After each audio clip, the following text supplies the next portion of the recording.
하나님의 말씀은 마가복음 14장 12절로 시작합니다. 인간이 이 땅에 태어난 연후에 선을 행하잖아요. 하나님의 영이 역사를 하시는 거예요. 악을 행하죠. 악한 영이 역사를 하죠. 그러니까 선을 행한다. 하나님의 영과 내가 합작을 해서 선을 내가 행하는 거예요. 악을 행한다. 악한 영의 영향력 안에서 내가 악을 행하는 겁니다. 그러니까 이 땅에 선을 행하든 악한 일을 하든 하나님의 영이 역사하고 악한 영이 역사를 하는 거예요. 그러니까 악을 인간이 만들어낸 것도 아니에요. 그리고 선을 인간이 만들어낸 게 아니고, 선은 하나님이 창조하신 거고 악은 사단이 그거를 만들어버린 거죠. 그렇기 때문에 그러나 책임은 마지막 집행을 인간이 했기 때문에 인간이 행한 선과 악에 대해서 심판을 받게 되는데, 문제는 우리가 이 땅에 살면서 이 죄와 악을 깨끗하게 하고 거룩한 영과 혼이 돼야만 하늘나라 들어갈 수가 있잖아요. 그래서 예수의 피가 필요한 거예요. 근데 이 땅에서 우리가 악한 자라도 선을 행할 수가 있잖아요. 근데 그가 지은 죄와 악을 이 땅에 씻을 길이 없어요.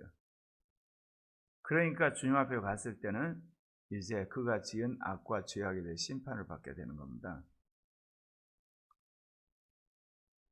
바로 인간의 이 죄와 악, 더러움, 육신적인 것, 이 모든 것들을 깨끗게 하기 위해서 오신 분이 예수 그리스도십니다. 그분을 통해서만이 우리의 모든 죄가 씻어지고 허물이 덮어집니다. 다른 방법이 없습니다. 그런데 우리는 이 땅에서 살면서 얼마나 많은 선을 행했냐, 얼마나 악을 많이 행했냐, 이게 이 땅에서 하나님이 섭리하신 기준이에요. 그것이 천국 가는 기준은 될 수 없다는 거죠. 천국 가는 기준은 예수의 피로 그 죄가 씻어지고 덮어졌냐, 안 그러면 그 사람이 있는 모든 악과 죄가 그대로 드러나냐, 거기에 따라 그리스도 심판대에서 그 판명이 되는 거죠. 무교절 첫날 곧 6월절 양 잡는 날에 제자들이 예수께 여짜오되 우리가 어디로 가서 선생님께서 6월절 음식을 잡수시게 준비하기를 원하시나이까? 구약과 신약을 나누는 시점이 언제냐? 예수님 부활하실 때예요. 그 전까지는 예수님도 구약의 사람이기 때문에 이 구약에 있는 모든 절차를 다 지키시잖아요. 안식일도 지키고 6월절도 지키고, 그리고 주님이 그 회당에 들어가서도 그 절차대로 같이 이렇게 말씀을 강론하고 그러시거든요. 그러나 그들 가운데 원래 구약 성경에 주신 말씀을 벗어나서 이 대제사장과 장로들이 만든 유전에 대해서는 예수님이 강력하게 그거를 이제 비판을 하시죠. 그리고 예수님이 이제 부활하시고 나서 이제 신약의 시대가 시작이 되고, 그리고 성령 받은 사도들에 의해서 교회라는 공동체가 세워지게 되는 겁니다. 그래서 오늘 무교절 첫날 6월절 양 잡는 날에 제자들이 우리가 어디 가서 6월절 음식을 먹고 준비하기를 원합니까? 그러니까 예수님도 구약 성경에서 말한 그거를 지키셨다는 거죠. 그러니까 제자들이 그 이야기하니까 예수님이 이제 뭐라고 이야기하냐면, 제자 중 둘을 보내시며 이르시되 성내로 들어가라. 그리하면 물동이 한 동이를 지고 가는 사람을 만나려니 그를 따라가라. 성령께서 예수님에게 그 모든 것들을 미리서 훤히 보여주신 거죠. 그러니까 제자 둘을 보냈습니다. 여기 있는 제자 둘은 12제자가 아닙니다. 예수님 주변에는 12제자뿐만 아니라 수많은 제자가 있었기 때문에 둘을 보내면서 성내로 들어가면 거기에 물동이 가진 사람이 있으니까 따라가라. 그를 따라가 가지고 그 집주인에게 이르기를 선생님 말씀이 내가 내 제자들과 함께 6월절 음식을 먹을 나의 객실이 어디 있느냐 그렇게 물어봐라 그래요. 그러니까 가서 주인을 만나 살 이야기까지 주님이 다 말씀을 하세요. 물동이를 이는 사람이 가가지고 그 사람의 집에 있는 주인한테 그 이야기를 하라. 주님이 모든 상황을 다 꿰뚫어 보고 계시잖아요. 성령이 가르쳐 주신 거죠. 그러면서 내 제자들과 함께 유월절 음식을 먹을 객실이 어디냐. 그만큼 예수님이 갈릴리 지역은 물론이고 사마리아 그리고 이 유다 예루살렘까지 그 명성이 다 알려졌다는 거죠. 그러니까 예수님 직접 가서 사정하는 것도 아니고 제자 2명 보냈는데 유월절 음식을 같이 대접할 장소를 기꺼이 빌려주잖아요. 이렇게 유월절 그 음식을 같이 나눌 수 있는 집을 준다는 건 그만큼 예수님이 알려진 거죠. 그리고 그분을 사람들이 존경했기 때문에 기꺼이 집을 이렇게 예수님에게 내어주는 것을 우리가 볼 수가 있습니다. 그러니까 예수님이 말씀드린 것처럼 갈릴리는 물론이고 사마리아, 유다, 예루살렘까지 선풍적인 인기를 끈 거예요. 그래서 모든 사람이 예수님의 하신 말씀과 그의 삶 그리고 또 그가 행한 기적과 이적 그런 능력들을 사람들이 다 알고 있었다는 거죠. 그러니까 예수님이 제자들 통해서 이야기하니까 기꺼이 거기에 이제 그들이 동조를 해서 방을 빌려준 것 아니겠습니까? 그리고 예수님이 예루살렘에 입성하실 때도 그러잖아요. 제자들에게 뭐라고 그러냐면 맞은편 마을로 가서 아직 아무도 안 타본 나귀 새끼를 매 있는데 그거 끌고 와라. 근데 틀림없이 주인이 아니 내 나귀 새끼 왜 데리고 가? 그렇게 말을 할 거다. 그러면 주님이 쓰시겠다고 해라. 그러면 그 사람이 허락할 것이다. 그것도 그래요. 주님이 다 꿰뚫어 보시고 그 나귀를 끌고 왔을 때 주인이 왜 끌고 가냐 하는 것까지 다 아시고 그러면 주님이 쓰신다고 해라. 그러면 흔쾌히 그거를 허락해 줄 거다. 그런 의미에서 예수님은 정말 탁월한 성령 충만해서 이러한 이게 앞을 내다보고 먼 곳으로 꿰뚫어 보는 그런 이렇게 예언의 영이 충만한 분이십니다. 그 다음에 이제 그 제자들이 가가지고 성내로 들어가서 거기서 유월절 음식을 준비했어요. 그런데 유월절 음식을 굳이 성내에서 해야 될 필요가 있나요? 근데 왜 예루살렘 성 안에 가서 하셨을까요? 당신은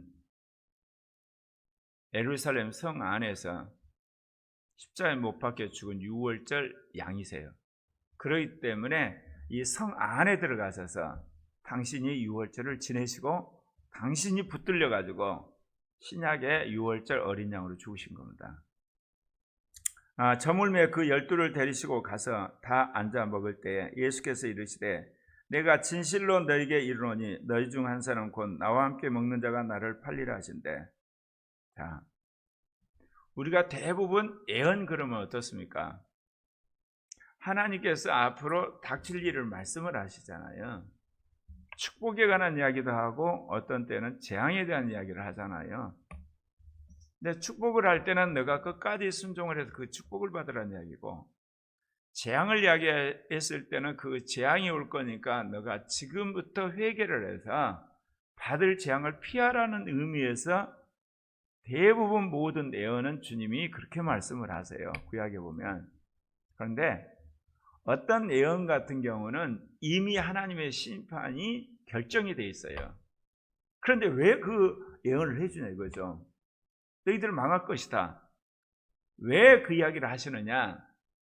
재앙을 당했을 때 너희들이 그것을 견뎌내라고 말씀하시는 그런 예언도 있는 거예요. 축복도 그래요. 조건부 축복이 있는 게 아니라 아예 축복이 확정적인 게 있어요. 내가 너를 왕으로 세울 거다. 내가 너 부조를 세울 거다. 그런 단계가 있어요. 그럼 왜 하나님 축복을 주실 건데 무슨 예언을 왜 하냐? 그냥 저절로 있으면 부자가 될 건데 너가 그 돈을 이제 손에 쥐게 될 때 잘 쓰라 그 이야기예요. 잘 쓰라. 그 돈에 현혹이 돼가지고 돈 때문에 망하지 말라는 거거든요. 그래서 하나님이 축복의 예언을 하거나 재앙의 예언을 해도 단계가 있다는 거죠. 조건부 축복이 있고 확정적 축복이 있어요. 결정돼 버리는. 재앙도 조건부 재앙이 있어요. 그 회개하면 그건 뒤틀어지는 거예요. 어떤 거는 확정된 그런 재앙이 있어요. 그런데 축복을 하나님께서 이제 결정을 하셨는데도 가르친 이유는 너가 이렇게 나한테 기도하고 그리고 순종을 해서 내가 너를 정말 벼락부자를 시켜줄 텐데, 그렇게 해서 여러분 벼락부자 된 것과 되고 나서 여러분이 그 돈과 하나님 축복을 어떻게 쓰는 건 별개 문제예요. 그러니까 어떤 사람이 열심히 하는 기도를 해가지고 응답을 받아가지고 노력을 해서 서울대를 들어갔어요. 말하자면 그 들어갔을 때 믿음 오고 들어가서 그 사람 믿음 생활을 어떻게 하는 건 별개 문제인 거예요. 그래서 주님이 너가 잘 됐을 때 나를 기억하라고 이야기하시는 거예요. 재앙도 마찬가지예요. 재앙에 대해 주님이 예언하잖아요. 꼭 당할 건데, 핍박 당할 건데 뭐 하려고 오시냐 이거야. 핍박을 당했을 때 너가 어떻게 그걸 견뎌내냐, 그걸 어떻게 이겨내느냐 문제를 이야기하시는 거예요. 핍박을 당한다고 해서 그거를 그냥 받아들여가지고 미혹을 당해가지고 그냥 신앙을 저버리지 말고 그거를 이겨내라 말씀하시는 거거든요. 그래서 우리가 예언에 대한 그 이해도 너무나 피상적인 거 있잖아요. 철저히 우리 중심적인 사고, 그걸 벗어나야 되는 겁니다. 그래서 주님이 그 이야기를 하잖아요. 너희 중 한 사람 곧 나와 함께 먹는 자가 나를 팔리라. 아버지로부터 이 말씀을 받은 거예요. 인자는 자기에 대하여 기록된 대로 가거니와 인자를 파는 그 사람에게는 화가 있으리라. 구약 성경을 보면 두 가지가 다 예언이 되어 있는 거예요.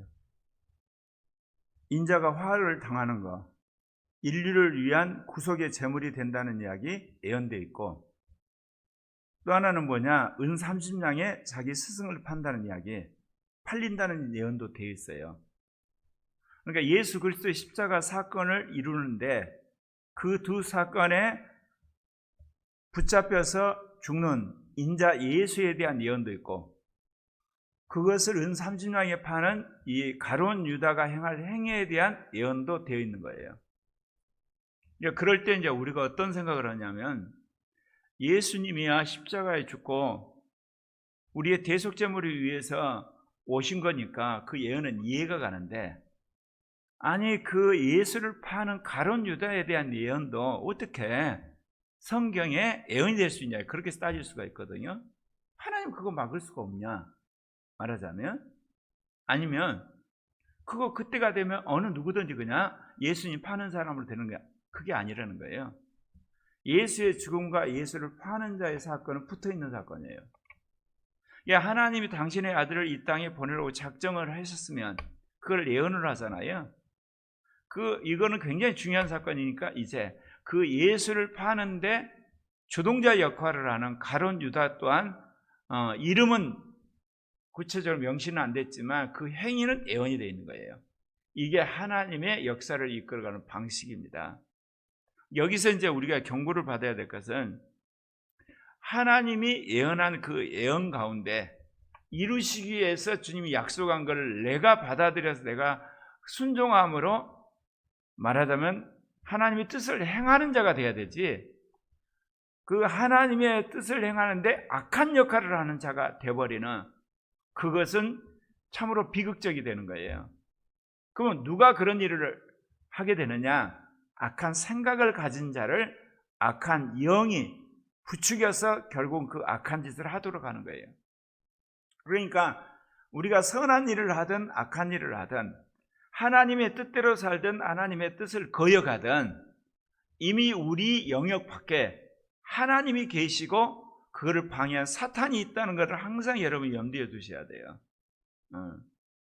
그걸 하나님 다 아시는 거예요. 그래서 이 땅에 하나님의 아들 예수 그리스도를 보내서 그가 우리의 속죄제물이 될 것을 주님이 결정을 하신 거고, 근데 그 예수를 죽이는데 당신과 함께한 제자가 은삼장에 팔 것까지 주님이 예언을 하셨다, 그 이야기입니다. 그 사람은 차라리 나지 아니하였더라면 자기에게 좋을 뻔하였느니라. 아주 예리한 사람은 그런 질문까지 해요. 가룟 유다가 그거 안 했으면 어떻게 되죠? 제2의 가룟 유다가 그걸 하게 돼 있는 거예요. 제2 가룟 유다가 안 하면요, 제3의 가룟 유다가 하는 거예요. 왜 그러냐면 하나님이 예수 그리스도를 속죄 제물로 받으시기로 작정을 하셨어요. 그리고 그거는 누군가 은30년에 파는 일이 있을 것이다. 심하게 비유하면 가룟 유다가 안 하면 예를 들면 마태라도 할 수 있는 거예요. 베드로도 할 수 있는 거고, 누가 했느냐가 아니라 어떤 사람이 어떤 일을 하는 걸 예언해 놓으신 거예요. 그 일에 가룟 유다가 그 역할을 해서 차라리 태어나지 않는 것만도 못한 그런 악한 짓을 했다는 겁니다. 그래서 하나님은 우주 만물을 만드셨고, 그리고 그 일에 있어서 하나님과 인간을 섬긴 영적 존재로 천사장과 천사를 만드신 거고, 이제 이 우주 만물을 함께 다스리기 위해서 그리스도를 닮은 인간을 창조를 하셨어요. 그 인간은 인격적 존재이기 때문에 하나님을 섬길 수도 있지만 거역할 수 있는 그런 어떻게 보면 인간에게 자유의지를 주신 거예요. 여기서 우리가 마음으로 내가 어떤 삶을 살 것인가 여러분이 시시각각 결정을 하셔야 돼요. 그러면 하나님이 거기에 대해서 역사를 하시는 겁니다. 가룟 유다는 태어나지 않는 게 더 좋을 뻔했지만 결국은 그가 예수의 제자가 됨에도 불구하고 악한 생각을 했고 마귀의 꼬임을 받아서 결정적으로 스승을 십자가에 못 박게 하는데 주동자 역할을 했고, 예수님은 당신이 보내신 목적에 따라 십자가에 못 박혀 죽으셨습니다.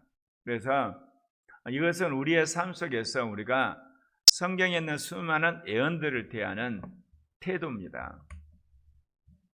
주님이 재림하시잖아요. 재림할 때 누가 휴거하고 누가 육륜 입맞은 자가 될 건가? 한 개인에 대한 예정은 되어 있지 않아요. 그러나 휴거할 자를 주님이 택하시겠다는 것은 예정이 되어 있는 거예요. 그렇다면 내가 육륜 입맞은 자가 될 건가?